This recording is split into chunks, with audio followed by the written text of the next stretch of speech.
Louisiana is a startling place to be. You know, firstly, it's the sort of complex perversity of some of the locations and the plantations, are that you're struck by this extraordinary beauty of these places, and you're aware of what has happened and what has occurred there.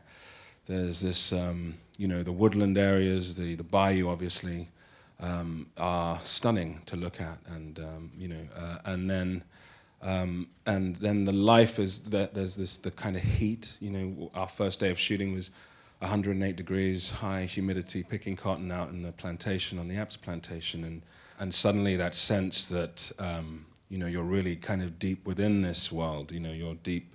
You've slipped down the rabbit hole somehow, and then you're struck by the kind of reality of this thing. It's a very raw environment. It's the environment is already emotional, and then obviously what is occurring there is adds another level to that. So it's I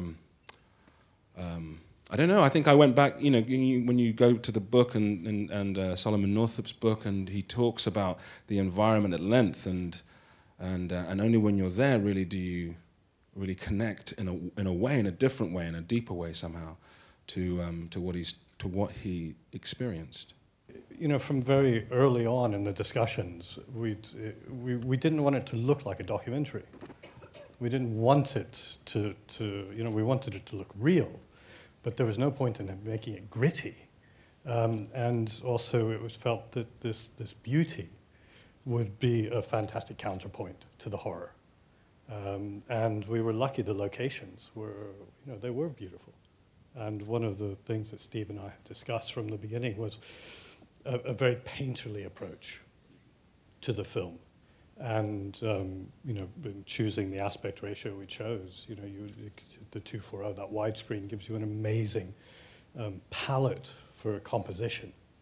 And then the choice of the locations, the amazing work by Adam Stockhausen, the designer. You know, all of those things go together, and you cannot help but make it beautiful, because it was. The most horrific things happen in the most beautiful places. That was a thing that sort of, that was constant for me. And what was interesting about these plantations was that the sort of, you know, they're left to the elements. They're not, some of them are not particularly looked after, or they should be in some kind of national trust. Mm-hmm. But filming those real locations, you felt the presence of the past. You know, we were dancing with ghosts when we were shooting there.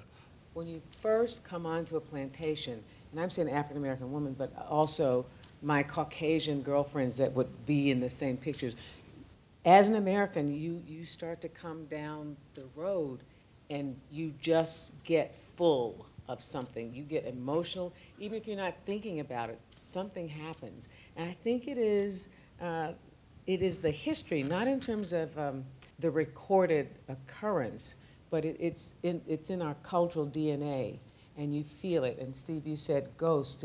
It's a communal experience, and things are passed on to you whether you know them or not. And so you feel that. It's very emotional. You weep. You don't think you can do it, and you have to really shut your mind off. Probably the same way that people that had to live and had to love and to keep going had to just keep going, and you're there just for a while. I think the job of an artist is we feel that a lot more. You see a lot more, Sean, than even I see when I walk on there. But your job, your discipline kicks in, and you realize that the point is you have to honor that you have to channel that by being as truthful and as specific, and that actually is the thing that feeds you. And then it becomes a transformative thing where it is sacred and it is joyful in a way, and you feel connected. I went to drama school to stretch myself, to try and just to make myself more elastic so that I could be a better actor. And that was what I went through for 3 years. They threw me into all sorts of uncomfortable places. So when I received the script and was auditioning for Patsy, it was a dream come true, you know, a character that asked me to be joyful and completely sorrowful at the same time, and to do it in such a way that those things weren't at odds. About a week before we started shooting, I was always, you know, when I'm working on a character, I'm always trying to lift it off the page and understand the person further than what just is on the page. And so I was daydreaming in my hotel room about what Patsy would do in the little free time she had. And the fact that she picked 500 pounds of cotton a day struck me as someone who was obviously had very nimble fingers and was probably artistic. And so I was thinking about that, and I knew that Epps grew corn on his plantation. So I was like, oh, what if she made something out of the corn husk? And so I quickly looked it up online, and it was historically accurate that slaves did make crafts from corn husk. And so the next day I had a rehearsal with Steve, and we were just talking about the character, and I shared it with him, and he loved the idea and got the art department to supply me with corn husk that very day. And you know, I wish, I really do feel like it was Patsy's guidance to that revelation, because it really did kind of come from nowhere. Yeah. It is a large book, and in approach, I think all of us probably wanted to be reductive and not additive, and not try to create things or add something from a 2013 mindset, but really be faithful to the material. And I would encourage everyone to read it, because it really is one of the most phenomenal documents that I've had the opportunity to read. I wouldn't be the first person to say I was embarrassed to not have known about it prior to that, but it has been a real honor to be part of a group of people who restored it to a place of prominence in American literature. You know, communication is something that we certainly take for granted in 2013, but it was an irony in the book that he could have written a letter and left it to his wife, and she would have had an inkling of where he was and what was going on.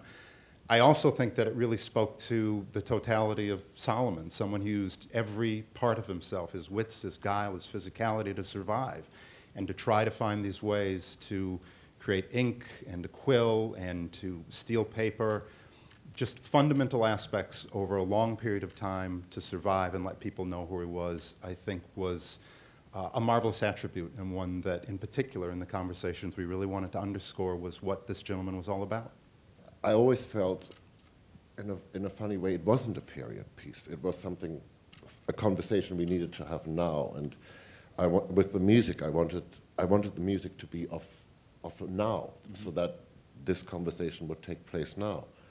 Because I think Steve and I, we work very instinctively together. I mean, the conversations we have are about feelings. They're not about history. And I think within, just like music is, you know, you can't really talk about it. You can sort of feel it, you can perceive it, and I think that's really how the two of us found our way through this movie. Someone asked me, when was the first time you came in contact with slavery? And I couldn't remember I couldn't remember. And the question was like, when did you first know your name? And I think, in a way, as a child, as a young person, to realize that you know, your ancestors were slaves, and was for me kind of huge thing. It was, I think I must have been, I mean, I remember being very embarrassed and very ashamed in a way. And to start off life as a person like that, I think it's kind of, I never thought of it before, but it must have some sort of effect on your outlook on life. What it was about, I wanted that every footprint of Solomon was the audience's footprint. What he saw, you saw. I just love that idea of that first-hand account in the book, but also, as I turned the pages of the book, I had that same experience. Everything that he did, I didn't know what was coming next. And I think that was wanting the audience to be with Solomon, that you were Solomon. I live in Amsterdam, so you know, Anne Frank is all around us. And when I read that book, it was like reading Anne Frank for the first time when I was a kid at school. You know, it was every page was a revelation. Every page was sort of an insight into an horrendous horrendous time in history.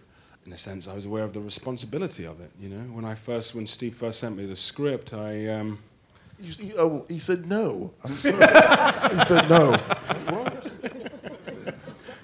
I just felt that, there was just a lot of things in it that when I read it, I was just stunned by it, and I was stunned by the story. I was stunned by this character and this time, and I felt the kind of the responsibility of that. The responsibility not only to Solomon and to Solomon's descendants, and that very specific responsibility, but then also to tell a story from inside the slave experience in this way was something that I had never experienced, that I had never seen. It didn't take a very long time, but I realized ultimately as I went back to the book and I went back to the script that there was something about Solomon that I felt I needed to connect with. That actually, if I could find out about him and connect to him somehow, then I didn't have to worry about the wider implications of everything. I just had to tell his story. And I think that in the journey of him revealing himself to me in the book and then the sort of growing appreciation and understanding that I had for him as an individual, it allowed me to try and, it compelled me to try and find him artistically. One of the things that we tend to resist in terms of subject matter as Americans is anything placed in the slave era. But the truth is that we, for most of our history, for 300 years of our history, we're a slave economy, and that's longer than we've been anything else. But we don't want to not only look at that, but we don't want to hear about a person, whether it's Solomon or another person, during that period because of guilt and shame and anger and all those things. But what happens is you have a society that is not embracing or claiming the majority of its history.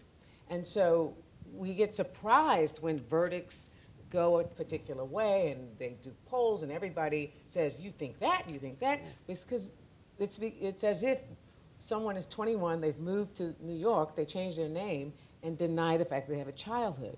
They might rise in the ranks of some company, they might be very important, but they're always going to be off balance and they're always going to trip and not understand themselves. And so one of the things that I think that 12 years offers us, one of the great possibilities is that, Steve, I feel like you have painted such a realistic and complex landscape, a reality that we haven't seen before, that there's enough people and there's enough circumstance that all of us could imagine ourselves in it, whereas before we would always be at a distance. And something about imagining ourselves in it and imagining our people that we have come from in it makes it real, allows us to embrace it. And so we can see each other's point of view more readily because we have watched it unfold, all of us together, and hopefully there'll be a common language that we can start to listen to each other